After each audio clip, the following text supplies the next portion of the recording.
it's funny, I'm getting ready to put the top down on my 1999 SL500. And I have to be honest, every time I put the top down on this car, I kind of silently cross my fingers. Because what if it jams halfway down? So let's see how it works.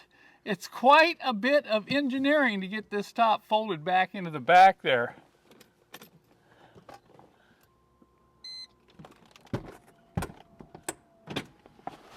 Notice the sequence. Notice my fingers are crossed. Okay, there we go.